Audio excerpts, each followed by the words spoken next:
Alright,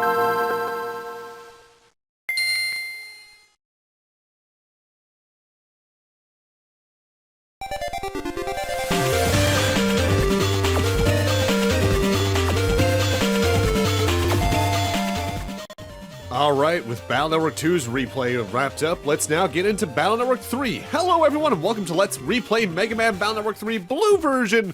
For the most part, I'll talk more about the differences between blue and white as we go and all that. And this is our belated 400 subscriber special. I know we're closing out on 540, but I like to make sure I have one for every single one of the things, just for the thing of the thing. You know, the thing, it's how my brain works. So we're going to start off a new game and get right on into it. The year is 2000X. The world's machines are joined in a worldwide network. But there's a dark side to this convenience as well. Computer viruses and an increase in net crime. The virus lab at Scilab conducts research into ways of dealing with these viruses. One day, the students of AC/DC School in AC/DC Town in Den City took a field trip to the Scilab's virus lab.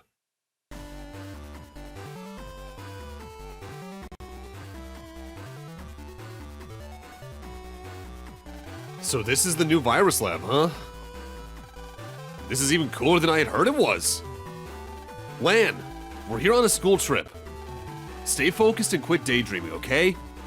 I know, Megaman. Hey, Lan, didn't you hear what I said?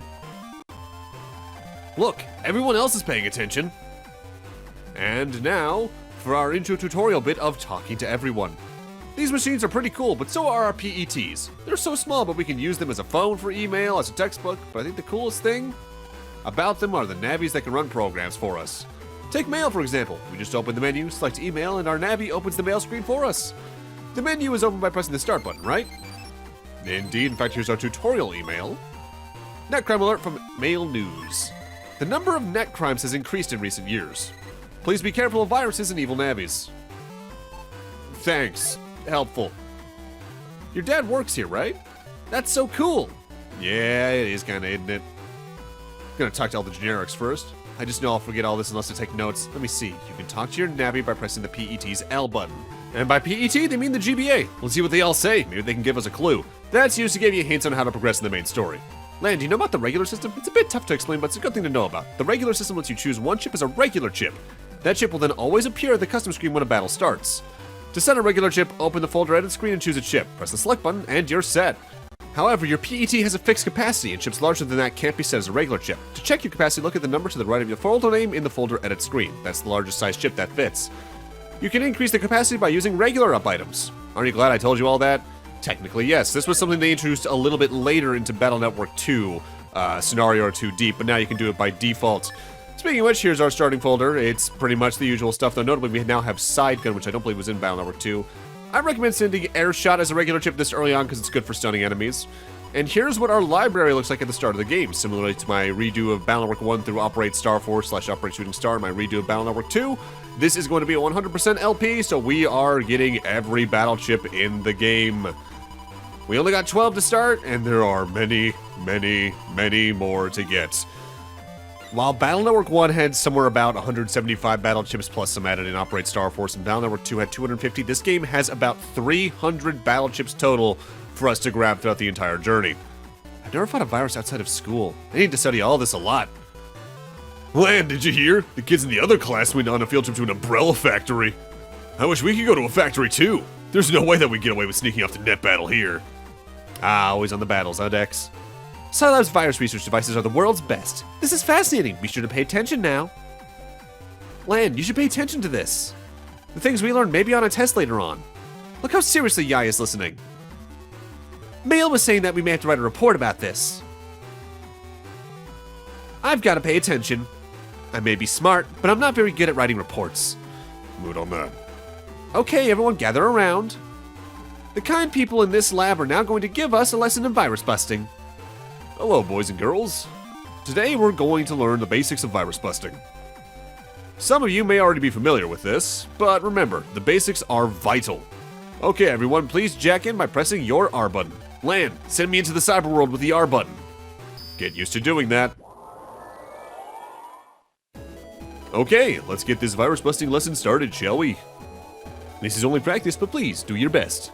And time for the same tutorial we've done, what, 8, 9 times now? I will now begin the lecture on virus busting. I'm sure you've learned this before, but a quick review. First, I will explain the basic technique of deleting viruses. In order to fight a virus, you must send chip data to an Abby. The chips you will send are chosen in this custom window. You can choose the chips that you will send here. The chips in the folder you're using are shown here. The selected chips data is shown here. This is the attack strength. This is HP, the virus's hit points. Normally you can only use one chip per turn, but you can send more of the same type. If you do so, you can use lots of chips to a big advantage. Very well, let's try choosing the chip data we will send. You select it with the A button. The R button shows info. You can try to run with the L button, but you may fail. That's dependent on your level, I believe, technically behind the scenes. Okay, let's try choosing the chip data. I see you chose the cannon. Good choice. You get one more. Okay, let's send this data to the Navi. Everyone, choose OK. You can either scroll over or press start. We've now sent the data. Now we'll fight the viruses. Okay, now I'll explain things as you're fighting. You can move your Navi around the battlefield. Fire the Mega Buster with the B button. It's weak, but fast. Your HP is shown at left. Don't let this reach 0. The data that you sent is shown above your Navi's head. Use it with the A button, but you can only use it once. And that's the basic procedure. Pretty simple, huh? And now a question for you all. What do you do when you've used up all your chips? I know! That's right, this is the custom gauge. It slowly fills up. When it's full, press the L or R button to send more chip data. Okay, let's try some real virus busting. Be careful now. So, it's the usual tutorial stuff, but now for a little bit of foreshadowing. I'm using a new mechanic right then and there, that's why we heard a bit of a sound when I killed that first Metar. Excellent! Okay, let's move on to the next lesson then. Okay, now I'll explain chips that have support effects. There are some chips which are not used as weapons. For example, the chip Area Grab gives you more room to move. This is a good strategy to use with Wide Sword. I thought we could only choose chips of the same type. Ah, you've picked up on an excellent point. Look here. See these letters? This is called the chip code. You can choose chips with the same code, even different ones. If you will notice, Area Grab and Wide Sword are both L. That means that you can choose these two simultaneously.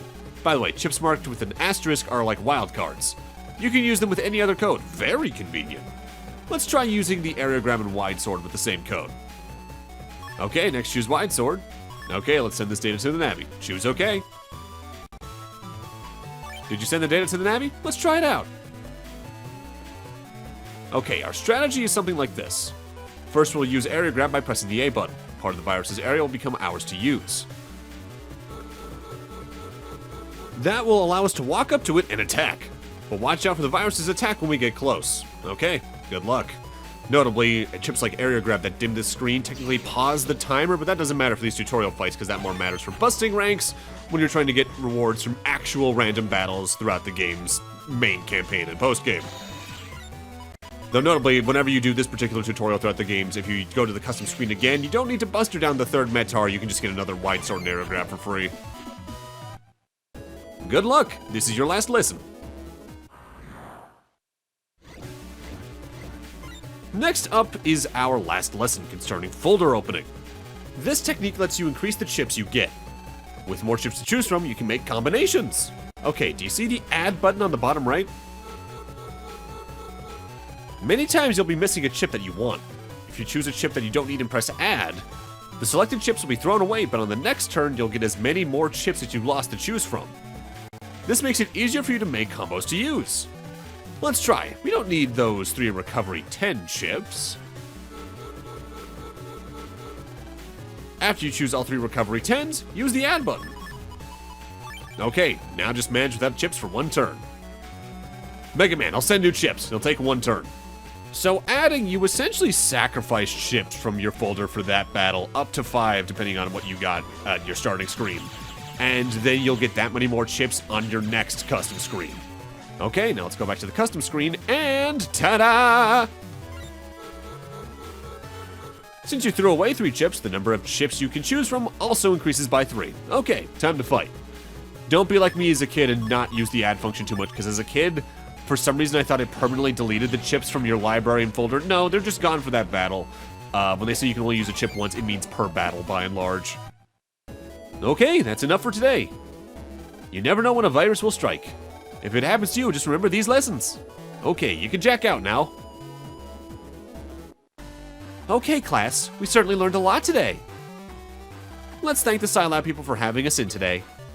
Thank you! Don't forget, basics are fundamental, so study hard. It was a pleasure having you visit. Time to go back to school now, class. Hey, are you all free tonight? Sure. What's up, Yai? Let's chat. Chat? Sure, okay. Text, mail, how about it? I'm cool. I'm good to go too. Okay, we're set. Let's do it on my homepage tonight. Let's talk more after school. You over there, be quiet. Until you get home, you're still on a school trip, got it? Yes, ma'am. Okay, let's go.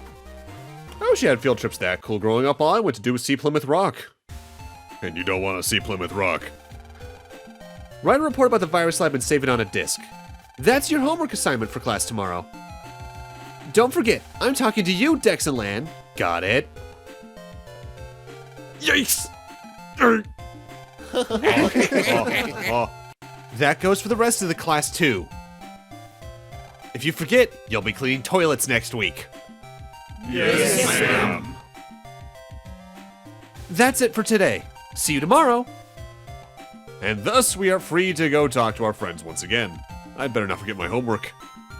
The kids in the other class got a parasol on their trip to the umbrella factory. Why didn't we get anything? I can't wait for our chat tonight. You do have to talk to all three of your main friends, by the way. I'm glad I took notes on our trip to Scilab. I wish I did too. Let's meet in the park to decide when we'll have the chat. Alright. Hey Lan, did I tell you about our chat tonight? We talked about it at the place, Dex. Come on, keep up, keep up. Notably, while we were on some form of summer break back in Battle Network 2, we didn't have access to the school at all. But now we're back to being access to the school. We can't access the parking lot from Battle Network 1. It's just a new version of the interior of the school, but hey, it's good to know. And before we head on out of the school for now, we can actually jack into our class's billboard to find some blue mystery data. Every generic computer has at least one, some have two. That's a reg up that increases the amount of regular memory you can have for a regular chip by 1, 2, or 3, depending on which type it is. Going over the mystery data very briefly, very quickly, there are 3 types. There are green, which respawn every time you jack into the main internet. They contain random things dependent on the area that you're in. Blue mystery data are 1 per playthrough and have set things in them, and purple are essentially the blue ones but locked. The parasol we got the umbrella factory is created with a new fabric that can shut out all light. Weirdly specific, but okay. In fact, there's the parasol right there. It's a newly invented parasol. It's made from a new material that shuts out all light. You guys went to Scilab? Did you learn some cool new busting techniques? New for someone, probably. Not new for anyone who played any of the prior games or future games before this. As I mentioned back in my Battle Network 2 LP, I started there. Go straight home now. Oh, Miss Mari. Why would I ever do that? Welcome back to AC/DC Town. I heard that Higsby is back in AC/DC, but his store is still closed. Now, but open soon. I want new chips. Same here, kids. Same here. For now, just go to the park. Everyone's here, Land. Hey, Yai. What time do you want to chat? What time should we start? My schedule's pretty much open. Me too. Random Cowboy. Hi there. Are you elementary school students? Yes, we are. Sorry if I'm intruding on something. I'm a producer for DNN, the Den City News Network. DNN, the TV station? Are you going to make me a TV star or something? I knew it. I knew this day would come. But even still, I need a little time to prepare myself. Right. Anyway, if I might continue. We're sponsoring a competition to find the top net battler. It's called the N1 Grand Prix. The preliminaries are being held in AC/DC Square today. Why don't you all give it a shot? Us? In the preliminaries? You mean I haven't been scouted? The finals will be broadcast nationwide. The preliminaries could be your first step to stardom. Look at the time, registration will start soon, so if you're interested, just jack in and go to AC/DC Square. You better hurry. Ciao. What should we do? Huh, I wonder.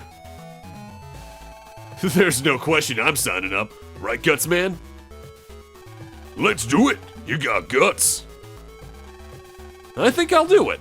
What do you say, Megaman? Sounds great. Let's go. Mayo, I'd like to try too. Well, if you put it like that, I say let's give it a try. What do you say, Miss Yai? Let's blast through this match. My big debut awaits. Understood. I will give it my all. Now that's decided, I'm going home to jack in. See you guys in AC/DC Square. See ya. I can't lose. Let's really give it our all, Lan. But of course. Let's go, Mega Man. And now we actively can go back home and jack into the main internet, but first... Wow, there's so many people at the Ep.1 preliminaries. Hurry up and send Mega Man there.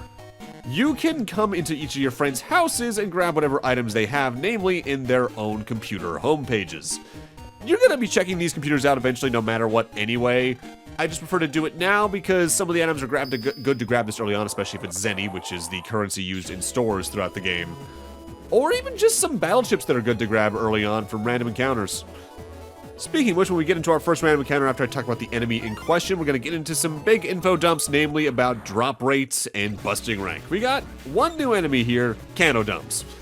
They don't move at all, but the moment you get into their row, they send a cursor across the screen that if it lands on you, the entire row essentially becomes an active hitbox, so you need to kind of be on the move. 60 HP to start, which means you don't really have any chips at the start that can take them out in one shot, but they are host to the cannon chips. In particular, you already have 4 of those in your folder to start, 2 A's and 2 B's, but if you do well enough, you can actually get a cannon C. For now though, you heard a special sound when I took out that last Cano Dump. That was a counter hit. By defeating an enemy with a counter hit, you get bug frags. For every additional hit you get into a battle up to 3, by doing that, you get 1, 3, or 8 bug frags. Bug frags in Battle Network 2 were essentially key items found in set locations.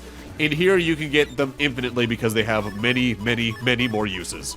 And here's our proper introduction to the Metar enemy. They stay in their row, moving one at a time, taking turns if there's multiple Metars. When they're in the same row as you, they use their pickaxe to send a shockwave across the screen that does pretty light damage. They're the easiest enemy to counter hit in the game. You just need to essentially hit them as they're about to strike down with their pickaxe. But by and large, that's how counter hits work. It's reliant on hitting them when they're about to attack in some form. You really want to get as many counter hits as you can throughout the game, even if it sacrifices your busting rank, though. Speaking of busting rank in Battle Network 3 is calculated largely the same as it was in Battle Network 2. There are some new notes to it, but that's not going to come into play for us for a long while, basically not until post-game. Essentially, you can be ranked on a scale of 1 to 10 and S depending on your performance in boss fights and random virus battles. To quote this page on the Rockman.exe zone about busting level in this series, period, in Battleworks 1 through 5, it takes into account your deletion time for the battle, how many times you get hit, whether or not you take out more than one target at once, and how many steps you take in order to calculate your score. Scoring over 10 points is considered an S rank. New battleship right here in Land's Dockhouse, by the way, that's a barrier. That is a one-hit protection barrier, essentially. Not too bad for certain boss fights in the game, but I just don't tend to use them too much. And also in this fight, I do pretty well against a Metar, so I get their Shockwave battleship, which sends their exact attack that they're using on you forward across the row you're standing on.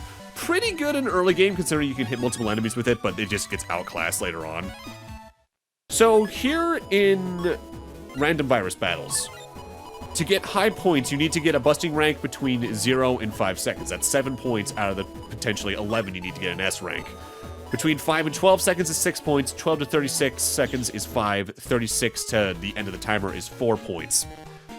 If you don't get hit in a battle, a point gets added. If you get hit once, no points are added. But for every hit after that, a point is subtracted up to 3 points subtracted total. If you delete 2 enemies at once, 2 points get added. If you delete 3 enemies at once in rivalrous battles, 4 points get added. And if you don't move at all, you get a point added. 3 or more steps, no points are added. Busting rank is essentially one of the 2 pieces that go into what rewards you get from any given enemy in the game after a battle. Speaking of enemies, we got a new one here. This is going to be a bunny. They move 3 to 4 times randomly to a tile perpendicular to themselves. And after that, they will then immediately move to a row that you're on and fire their electric zap ring at you that can stun you for a few seconds. Not too bad as a battleship early on because that will actively paralyze enemies it hits, leaving them open for more damage. But be careful all the same. And over here we got 500 Zenny. The other thing that goes into what enemies can drop is the player HP when a battle is won.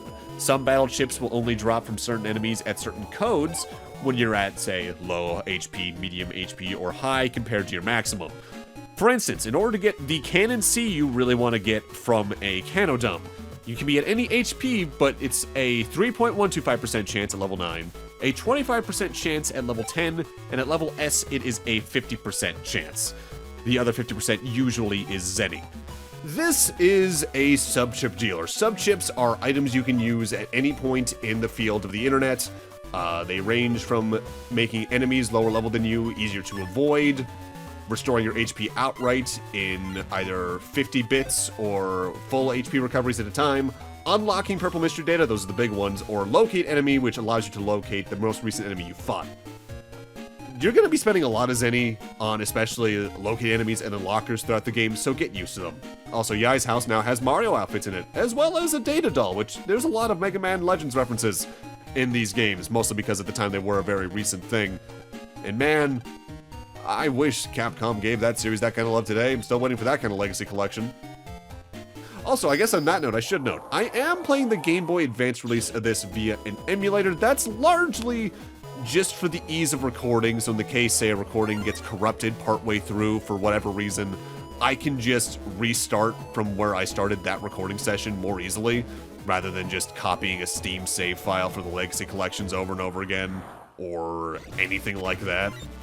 Right here, though, we actually have the rarest encounter here in Yai's homepage, these are Canodump 2s.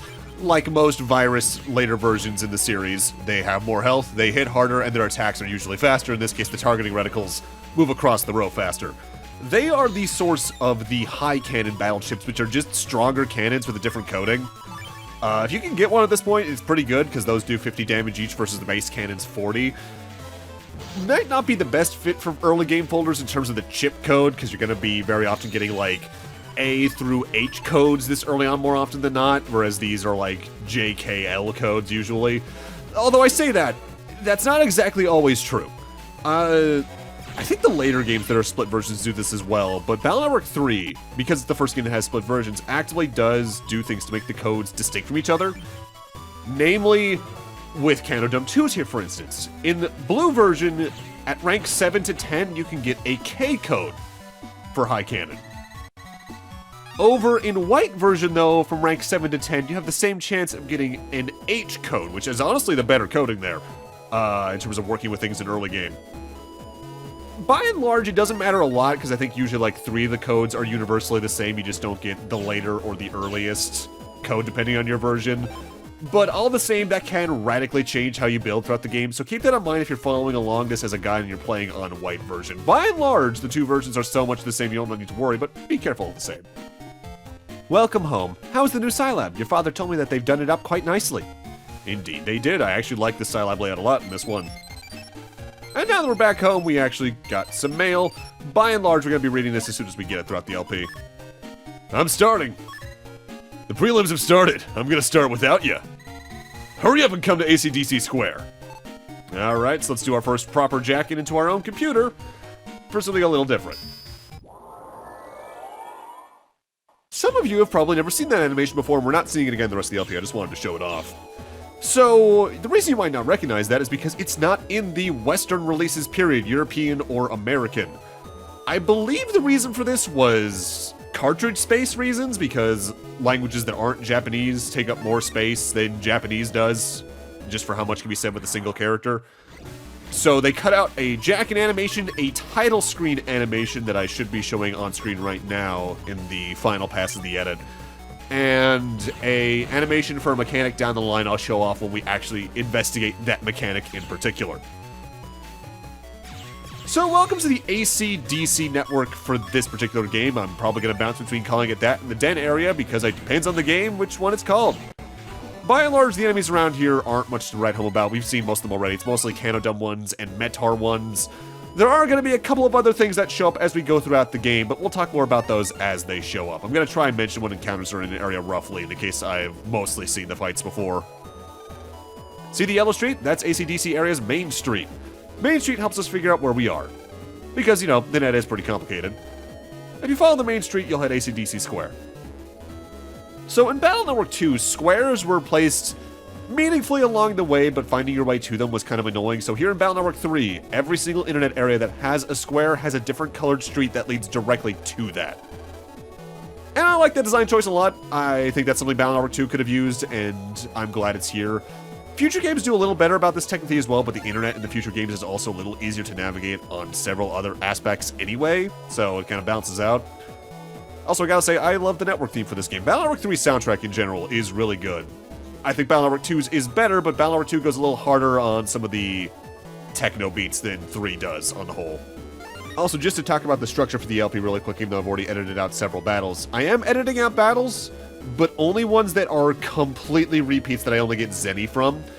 Battles that I get new battleships from, or ones with new enemies are going to be shown, though if they have a new battleship or a new code of a battleship I need for a program advance, they're going to be sped up. There we got another new battleship, that is Copy Damage. This is actually a very useful one for a first playthrough especially, let alone for getting double deletes on certain enemies to get better busting ranks or better codes of chips, but I'll talk more about that in specific and how it works in a moment. The preliminaries were just kicking off when I got here. So I started before you. Everyone else has started too. Thank you, Gutsman. And up here we actually have our first net shop. These are where you spend Zenny to get either specific codes battleships, harder to find battleships like Area Grab Asterisk, Dash Attack C, which is the same as it was in Battle Network 1 and 2. But also it's the first place you can buy HP memories. HP memories are your HP increases by default. Everyone you find increases your HP by 20. There are enough HP memories in the game, I think it's 45 is the exact number, to get from the base 100 up to 1000 HP, though Battle Network 3 is the first game you can go above 1000 in, using something we'll talk about down the line. So Copy Damage, the way that works is you target a virus with it, and then for the next few seconds, whatever one hit of damage you do on another enemy will be reflected on that other enemy you hit with Copy Damage. So say you hit a Metar in the back row with Copy Damage and then used a sword to kill a Metar in the front row, the one in the back that was hit with Copy Damage would also take that 80 damage and die instantly. It is absurdly useful, especially for chip grinding, so I recommend keeping it around in a lot of folders, honestly. It's just not too great for boss fights. There we got Recover 30. That, of course, is a battleship that recovers 30 HP rather than 10. And since it's an Asterisk code, I actually prefer to use that rather than Recover 10s on the whole, because then I can use other things with it. Now, in this particular fight, I'm going for another battleship Metars have. This is Guard Asterisk. Also, it bug breaks because I did 3 counter hits in a single battle. 3 Metars are great for bug frag grinding by endgame.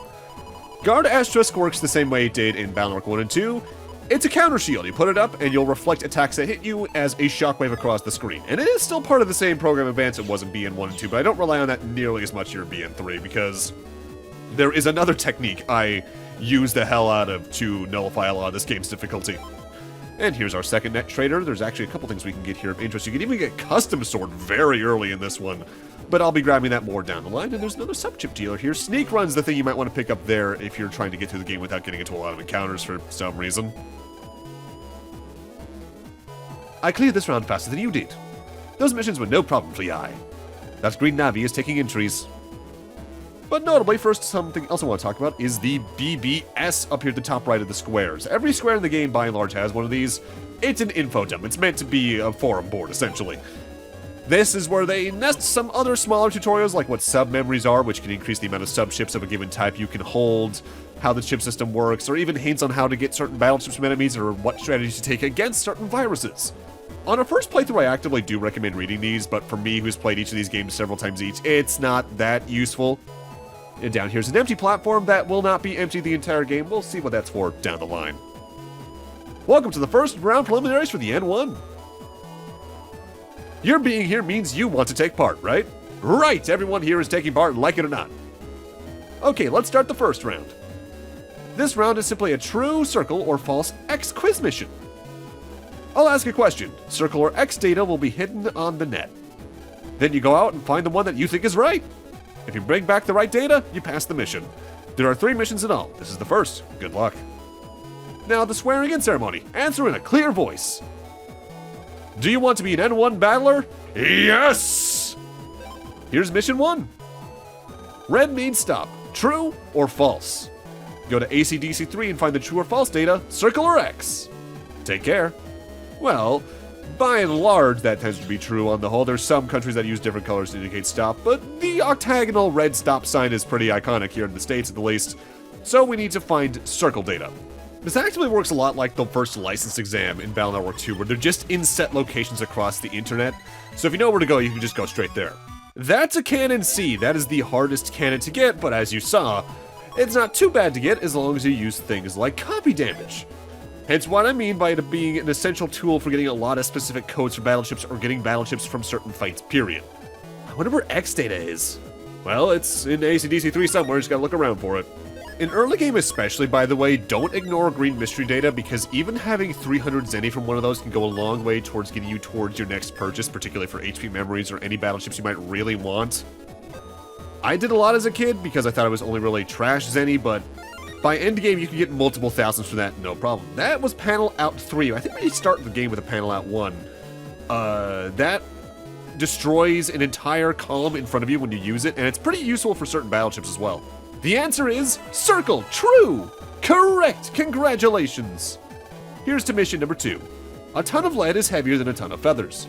True or false? Go to ACDC 2 for the data. Take care. This is a pretty classic trick question. It does take more feathers to have a ton of feathers, but a ton is a set unit of weight, so it is false. A ton of lead is the exact same weight as a ton of feathers. X data is right there near the exit to ACDC 3 from ACDC 2. False! Correct! Congratulations! Finally, mission number 3.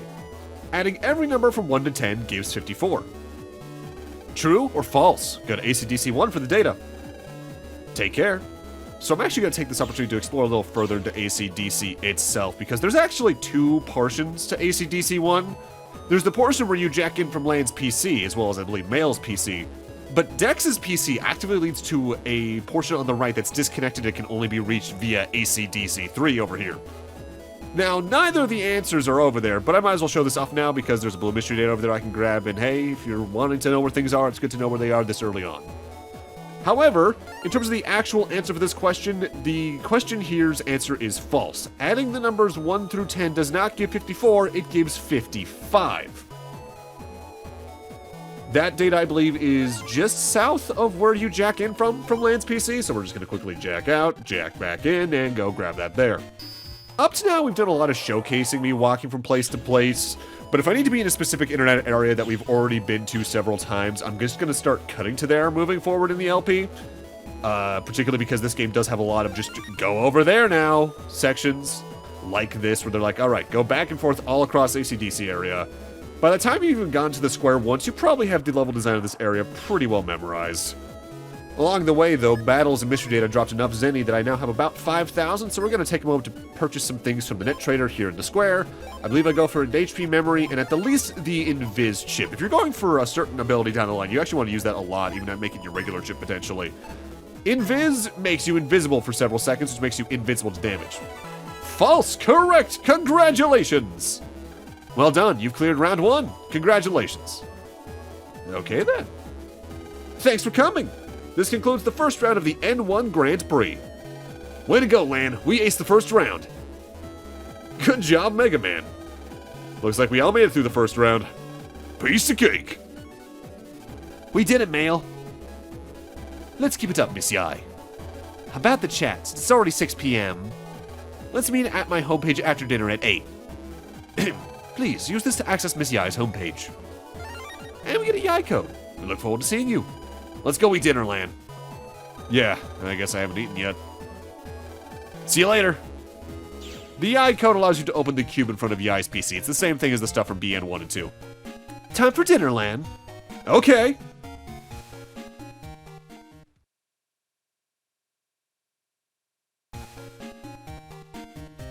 Oh, that was delicious. My pleasure. Lan, isn't it about time? Yeah, let's head over to Yai's HP. And in order to get there, we need to head on over to AC/DC 2, so we're just going to skip there, ignoring AC/DC 1 for now, barring any green mystery data. Her PC is right over here, and just to showcase how codes work, investigate the cube with the code in question, it opens, and you now have free access to the internet from Yai's HP. Welcome. I see that everyone's here now. Hi, Megaman. Gutsman, ready to chat. Well, shall we begin? 1 hour later. It's getting late. It's getting late, everyone. So let's call it tonight. Look at the time. It's time for bed. By the way, Lan and Dex, did you do your homework? Dang! I'm sorry, Lan. I forgot to. No problem. This assignment's a piece of cake. Dex, are you okay? My disc! I left it at school! Guess you'll be on toilet cleaning duty tomorrow, Dex. Don't make him feel any worse, Lan. Dex, let's go and get a disc! You mean going to the school at night? Sounds kind of fun. Take me too. Please reconsider, Miss Yai. It's too dangerous. I want to go too. I always wanted to see the school at night. I'm so excited. What if we see a ghost? Don't scare me, Roll. I'm serious. Well, I guess I'm going too. What about your homework, Lan? Don't be such a pessimist. It'll be fine. Hey, I didn't say I was going over there. What's wrong, Dex? Don't be a wimp. Or are you scared of ghosts? Dex isn't afraid of anything. Bravery is his middle name. That's right. So let's meet in front of the school. Let's go, Megaman. I'm worried about your homework, Lan. It'll be fine. It'll be fine. You're going to see Dex? Don't bother him for too long now. Oh, trust me, given the track record of anything, he's going to be bothering me. And it's creepily quiet outside at night in this game, just in general, because they play no music. Hello there. You kids shouldn't be outside this late. Go home. Okay, sure thing, Mr. Stranger. Thanks for waiting. Let's go inside. The front gate's locked. Looks like we can't go in. Yeah, we'll have to unlock it somehow. The lock on the gate is connected to the internet. So that means we can jack into the net to unlock it. Don't make it sound so easy. I heard the lock's protected by super scary guard navvy. You guys are such wimps. I'll go unlock it. Are you sure, Lan? If I'm careful, it'll be a breeze. I'd better get started. So now we need to go into the internet to go unlock the gate. Just to be upfront with you, you need to go to AC/DC 2, not too far from the entrance to AC/DC 3 within it. Because while exploring during the N1 Grand Prix preliminaries, you may have noticed the giant platform to the far side of this area. That's our destination here. Where's this guard navvy? Looks like he's taking a nap. That's great. Just be careful not to wake him up. I know. Okay, I'm going to unlock it. Quietly. Yikes! Oh, man. Hey, what are you doing?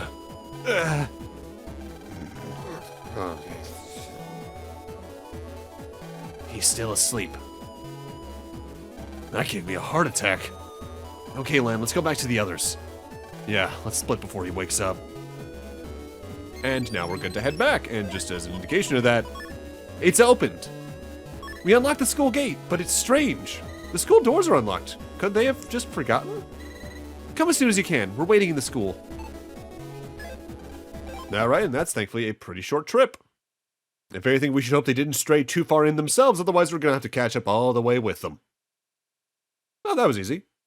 It's dark out, so be careful. Dex is such a chicken. Of course, I'd be afraid to walk up front, too. Lan, you go ahead and take the lead. I'll bring up the rear. Sure, buddy, sure. Thankfully, our classroom is just a hop, skip, and a leap away. Hurry up, Dex. Hold on. Now, where did I put it? I can't find my disc! Look closer! No. Nope. Where is it? Knowing you, you probably dropped it somewhere. Well, we'll help you look. Any idea where it might be? Try to remember what you did since you got the disc today. Let's see. I was hanging up by Mayor Yai's desk. Which one? Weren't you playing with the animal cages today?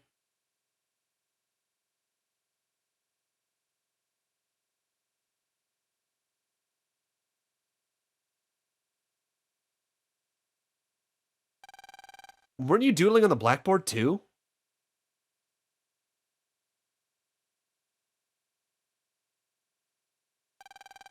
Didn't you see the books on the locker?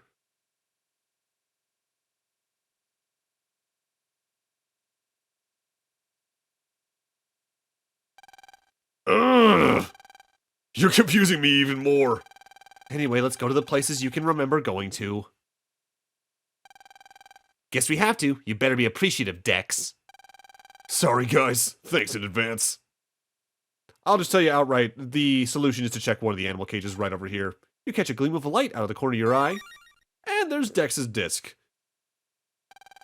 Dex, I found the disc. Look.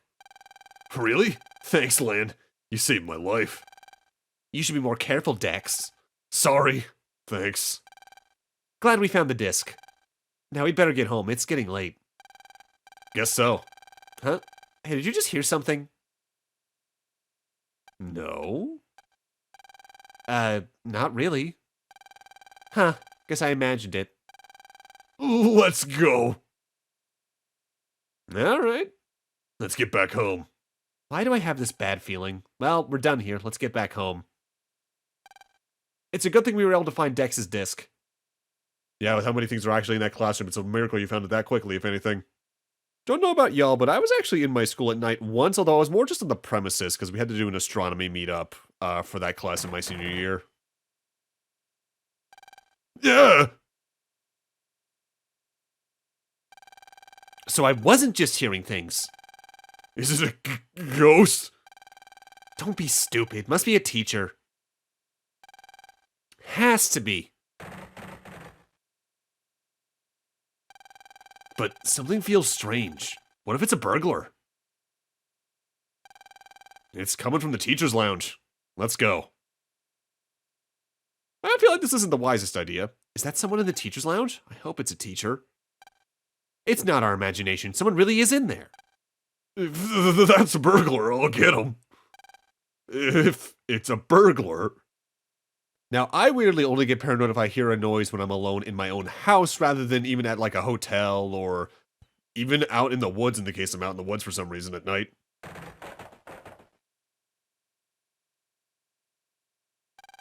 The sound seems to be coming from here. It's unlocked. Looks like someone's inside. I'll go in. That's dangerous, Lan. I'll just check it out. You guys wait here. Be careful. Okay. Welcome to the Teacher's Lounge. We're going to have to be here several times throughout the game.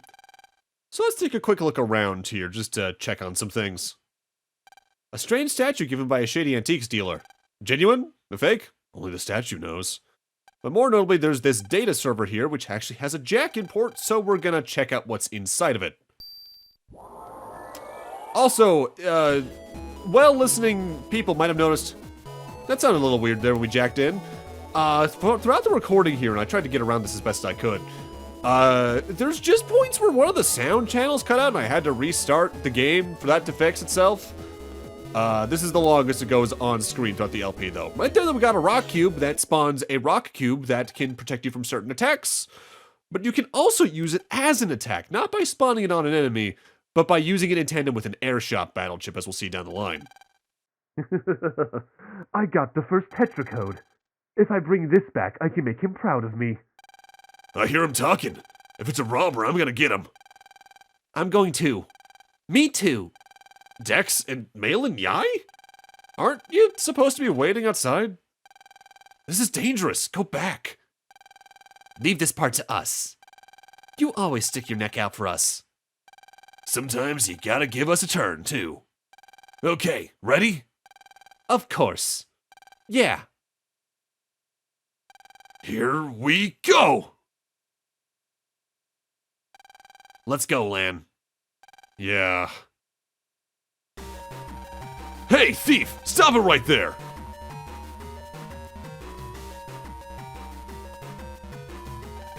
Kids, they saw me. Kids are not nobody who sees me can survive. Wow, he sounds pretty hardcore. Dex, Mail, Yai, get back! Lan, we already said this was our turn. Lan? Are you the Lan? Looks like this is my lucky day. Huh? What's that supposed to mean? Your name is on my organization's blacklist, Lan. If I kill you and that Navi of yours, I'll get a big juicy promotion. Kill Lan? We won't let you. Lan, stay back! We can do this if we work together. You stupid little brats. I'll kill all of you at once. Flashman, go! Wee! Hypno Flash!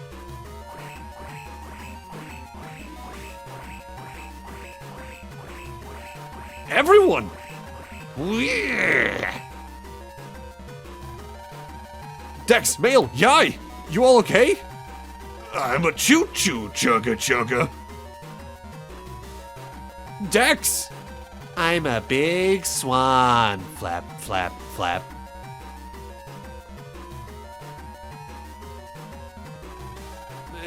Run, Lan. They're hypnotized. Lan, stay away from that light. That's correct, Megaman. If you're hit by my Hypno Flash, you'll be hypnotized until I get deleted. Now that I'm done with them, you're next. Run, Lan. No choice. I've got to drop back for now. He got away. Ah, well, today's mission was to steal the Tetra Code. I don't need to waste time on him. Flashman, I'm transmitting the Tetra Code. I'll leave Lan and Megaman to you. Yes, sir. So we better go see if we can find our buddies. Thankfully, the school isn't that large, so it doesn't take that long to find them. In fact, here's Mail right here. Bonk. Something fell from Mail's pocket. This is the Roll R battle chip, our first Navi chip of the game. I'll just borrow this, Mail. So, Navi chips are basically summons, like in Battle 1 and 2. Roll has actually been changed up a little bit.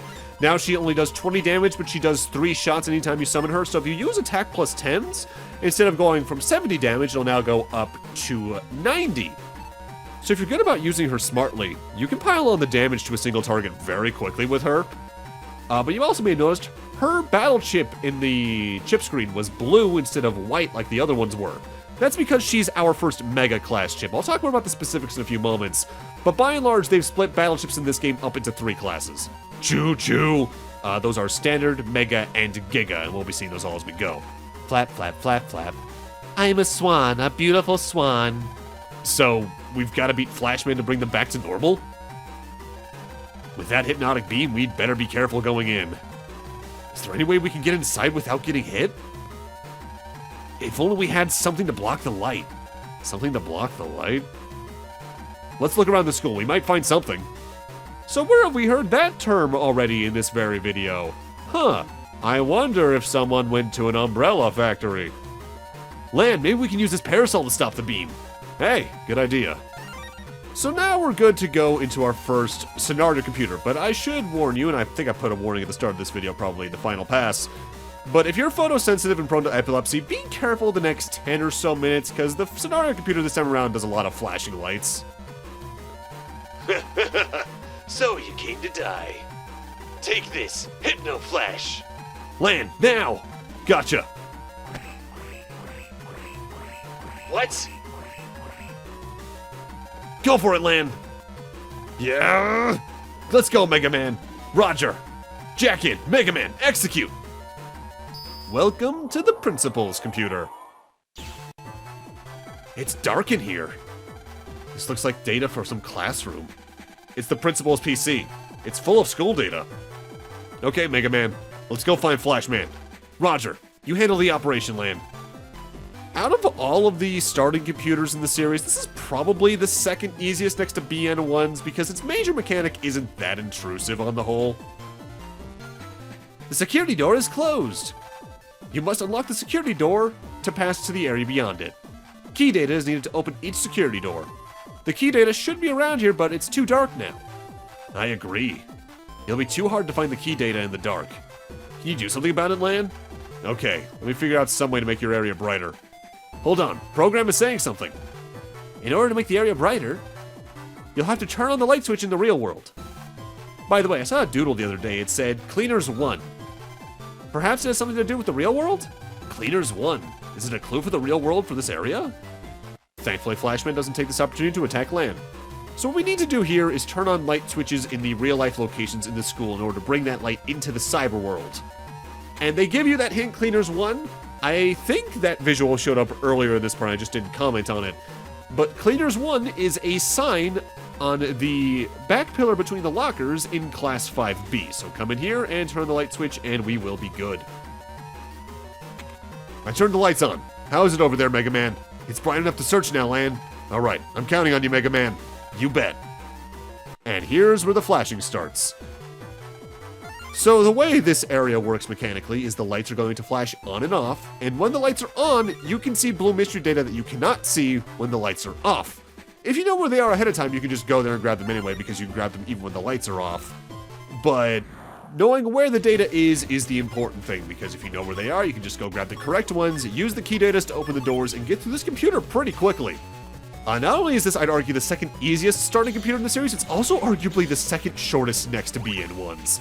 On the whole, honestly, Battle Network 2 probably has one of the harder starting computers in the series because the timing to get between the gas is that tight. Also, as you saw there, largely here in Principal Computer 1, all the enemies are ones we've seen before. It's Canodums, Bunnies, and Matars in some combination. New enemies for this particular scenario computer aren't until the second area of it, because, like the prior games, computers are split into subcomputers depending on the complexity of the puzzles within. Here in the Principal's computer, though, it's not that much of a complexity increase, it's more of an area size increase more than anything. Also, you need to be careful, some of the blue mystery data you can see when the lights are on are actually traps with viruses within them. I think the viruses just select one of the fights randomly that you can find in the random battles around here. So not too much to worry about, but hey, if you can get some zapperings, it's not a bad thing in the long run. With that, now we're going to be moving on to Principal Computer 2. This is where the new enemy for the area is on top of the boss fight. Emergency, emergency! An intruder has entered through that security door. How can we open the door? It has 3 passwords. You must find them to open it. Unfortunately, it's too dark in here to look for them now. I'll go turn on the lights, Megaman. Leave it to me. Thanks, Lan. Do you know which cyber world you're in now, Megaman? Hold on. I can see something that looks like a statue. A statue, huh? Okay, I'll go look around. Well, thank God I investigated that statue when we were first in the teacher's lounge, because we need to go over there and turn the lights on in that room. So let's take this moment to talk about the folder limitations here in Battle Network 3 and how the Mega Class chips like role play into that. To start, back in Battle Network 1, you could have 10 copies of any given chip in your folder, meaning you could do some really busted stuff. Battle Network 2 tried to reduce that by reducing the amount of copies of a chip you could have to 5, but that still allowed you to do some broken stuff with things like Gator. Battle Network 3's answer in the balance category for that is to further reduce the amount of copies of a single chip you could have from 5 to 4 and add in the class system. So now, not only can you only have 4 of any given chip in your folder, you can also only have 5 Mega Class chips and 1 Giga Class chip in your folder, period. Some games would later futz around with this a little more to make things a little more precise, using even, say, like the regular memory to limit things. But that's the rules we're going to be playing with for the most part in this game. But there are some ways around those, namely using very specific setups we'll talk about as we go throughout the LP. For now, though, at the start of the game, you can only really have the 1 roll chip, so it's not going to matter too much. Just keep that in mind for later. For now, we got another new enemy. These are Ella Balls. They bounce around the room diagonally whenever they hit a wall or a floor or ceiling, so to speak. But when they get about diagonal with you, they surround themselves with 2 balls of electricity that will then patrol them a single time. If you're good about staying on your toes, they're not too bad, but be careful all the same. That there is the Spreader battle chip that is essentially the V-gun, side gun, all those battleships we've had since the start of the game, but it hits the target that you're hitting as well as the 8 tiles around them. Not too good, but it has its uses. Especially with a certain program advance we'll talk about down the line. Also, briefly going back to the folder limits. Yes, you can have 5 mega chips, but you can only have 1 copy of each mega chip in your folder.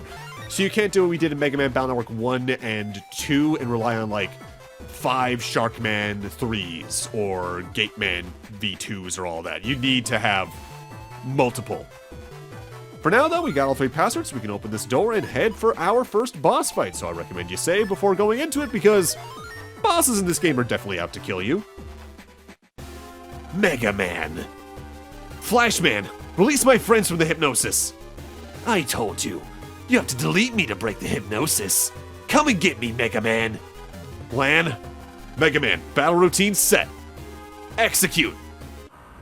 Flashman isn't too hard of a first boss, though I think there are easier first bosses in the series, and my first strategy here is to get rid of all my battle chips because I need better things to start off here. Attack-wise, he can send a wave of lights along the way across the screen that can sometimes follow onto you, sometimes just go up and down, up and down, up and down. He can spawn in 2 towers on your side of the field that you then have to destroy very quickly, because otherwise, they flash the screen bright white, and that will stun Mega Man, leaving him open for an attack. In fact, whenever you get stunned by that, Flashman counters by using a area grab to steal part of your field, and then use essentially his electric version of a wide sword that will also reach 1 panel forward in the center. So be careful with that, though you can get around that stunning ability by using a barrier. Also, you just saw why rock cubes are so good. Use one in tandem with an air shot and you do instant 200 damage to basically anything. It's great. You disappointed me, Flashman. I'm deeply sorry, sir. I hope you haven't forgotten the rules of our organization. Yes, sir. Rule 98. Never get deleted, even if defeated in battle. You will fight Lan and Mega Man again. Go, Flashman! Yes, sir. Mega Man, Lan, enjoy my last flash. A flash of death. Shining Browser Crasher! Whoa!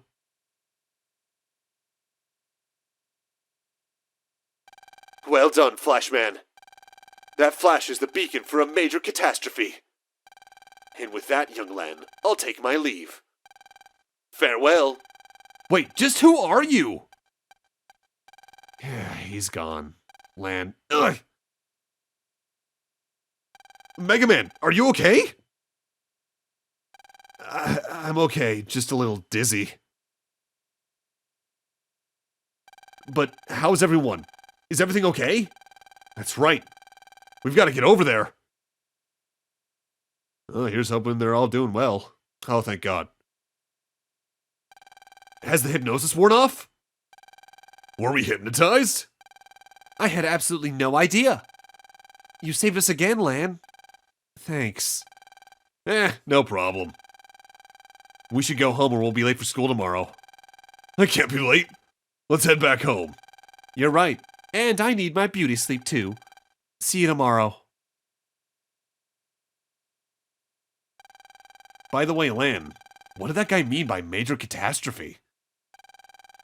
You're thinking too much, Mega Man. Don't sweat it. We should go home too. And thus our first scenario largely ends, but there's one more thing we can do. Let's battle! I can't sleep. I'm in the park now. Want a net battle? Oh, and thanks for today. Take this as a thank you for me. Now we got Dex's codes, now we can get quick access to the other side of AC/DC 1. Recommend saving, and this fight is optional for memory, by the way. Lan, thanks for your help. I hate to ask you this after you helped me and all, but I'm frustrated I didn't get to use Gutsman enough. So I was hoping, would you net battle me? Yes, we will. Don't cry like a baby when you lose. Problem with that, it's Gutsman V1, so he has 300 HP, and look, I got a rock cube and an air shot from the start, so he's not going to be around too long. Gutsman's got the same usual starting tricks, though. He can send a shockwave down a row on your side of the field. He can crack an entire row of your panels, so if you step on them and then step back off, they will break and you'll not be able to move onto them for a few moments. And I think at lower HP, he can throw his fist across an entire row. But if you're good about being aggressive in this fight, or especially if you have a rock cube, he's not going to be a lot to write home about.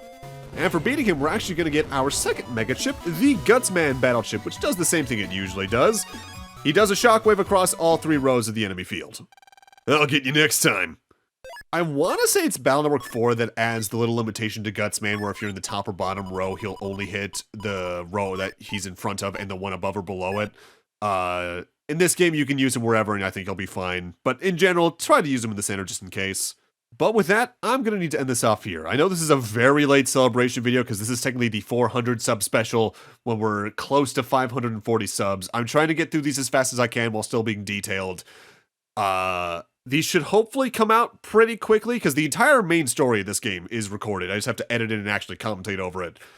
And barring me editing around a lot more stuff than I have to because of how this game is structured, this is a longer main story, so hopefully by the time we're done with this LP, we'll be pretty close to being caught up to those celebration videos. Here's hoping. But with that, thank you guys for watching. Have a great night. Take care. And in part 2, we're going to be heading to sleep before seeing if Dex has to do toilet duty tomorrow. See you guys then.